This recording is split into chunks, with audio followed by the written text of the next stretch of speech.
Hello বন্ধুরা, good morning. ফেব্রুয়ারি মাসের middle হয়ে গেছে, তো ঠান্ডা অনেকটাই কমে গেছে। আর এবছর কিন্তু আম গাছে প্রচুর মুকুল এসছে, সব আম গাছই পুরো মুকুলে ভরে আছে। আশা করা যাচ্ছে আমের ফলন ভালোই হবে। আজকে আমি ছোট্ট একটা জিনিস দেখাবো বলে ভিডিওটা করলাম। সেটা হচ্ছে এই যে জুতোর ট্রেতে আমি কিছু গাছ লাগিয়েছি। তো এগুলো কি গাছ তোমরা দেখে কি বুঝতে পারছো? এগুলো হচ্ছে বিট গাছ। আর স্বভাবতই আমি তো মাটি ছাড়াই অনেক গাছের এক্সপেরিমেন্ট করেছি। তো এই বিট গাছগুলো মাটি ছাড়াই লাগিয়েছি, এটা জাস্ট জুতোর ট্রেতে লাগিয়ে দিয়েছি। এই যে দেখো, এক হাতেই আমি তুলে নিচ্ছি, কিছুই নেই এগুলোতে, শুধুই কোকোপিট আর ভার্মি কম্পোস্ট মিশিয়ে লাগিয়েছি। তো বিট গাছগুলো অনেক দিন থেকেই লাগিয়েছিলাম, আমার কোনো অভিজ্ঞতা ছিল না এর আগে বিট গাছ লাগানোর, কোনো গাছ লাগানোরই অভিজ্ঞতা ছিল না, স্বভাবতই বিট গাছ লাগানোরও অভিজ্ঞতা ছিল না। তো অনেক দিন বিট গাছগুলো লাগিয়েছিলাম, বিট গাছের ফলন হয়তো হতে একটু দেরি হয়।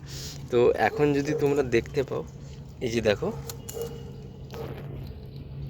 এই যে বিট ধরেছে। এই রকম যে গাছগুলো একটু বড় হয়েছে বা গ্রোথ ভালো হয়েছে সেগুলোতে কিন্তু বিট ধরেছে। এই যে এখানেও একটা যদি তোমরা ভালো করে দেখো, এই যে বিট ধরেছে। তো যাই হোক, এতে যদি কয়েকটাও ছোট ছোট বিট হয় তাতেই খুশি, কারণ আমার তো প্রথমে কোনো অভিজ্ঞতা ছিল না, প্রথমবারই লাগাচ্ছি। আর বিট গাছ তো এইভাবে মাটি ছাড়া হয়, কোনো গাছই মাটি ছাড়া হয় বলে আমার জানা ছিল না। তো বিট গাছ আমি জানতাম না মাটি ছাড়া হয় বলে, কিন্তু যা দেখছি যে গাছগুলো তো ভালোই হচ্ছে। আর গাছ বিট হোক না হোক, গাছের পাতাগুলো দেখো বেশ সুন্দর হয়েছে, মানে গাছের গ্রোথ খুব ভালো হয়েছে। তো আশা করা যায় যে বিটও কিছু না কিছু হবেই।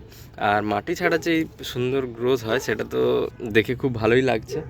আর আমার ছাদ বাগানের এই যে বেডটা তৈরি হয়েছে, এখনও কমপ্লিট হয়নি, এই তৈরি হলে তখন বিট গাছ আমি ওখানেই লাগাবো নেক্সট সিজনে। তখন তো আবার ভালো করে মাটি ছাড়াই লাগাবো, অবশ্যই তোমাদেরকে দেখাবো। আর শীত তো প্রায় শেষ হয়ে গেল, বিট লাগানোর সময় হয়তো আর নেই, আর লাগাবো না। তো এই বিট গাছগুলো তোমাদের কেমন লাগলো? আর তোমরাও চাইলে এইরকম মাটি ছাড়া এক্সপেরিমেন্ট করতে পারো। আমার তো গাছ লাগানোর কোনো অভিজ্ঞতা ছিলই না, আমি যদি করতে পারি তাহলে তোমরাও নিশ্চয়ই করতে পারবে। আর তোমাদের কিছু জানার থাকলে তাহলে অবশ্যই কমেন্ট করে জানাও, আমি সেটা রিপ্লাই করব। তো আজকের মতো এটুকুই, দেখা হচ্ছে পরের কোনো ভিডিওতে, পরের কোনো গাছ নিয়ে। তো আজকের জন্য টাটা, সবাই ভালো থেকো। আর তোমাদের যদি ভিডিওগুলো ভালো লেগে থাকে তাহলে চ্যানেলটা প্লিজ সাবস্ক্রাইব করে দিও, সেটা আমাকে অনেক বেশি মোটিভেট করবে আরও সুন্দর সুন্দর ভিডিও বানানোর। তাহলে দেখা হচ্ছে পরে, আজকের জন্য টাটা।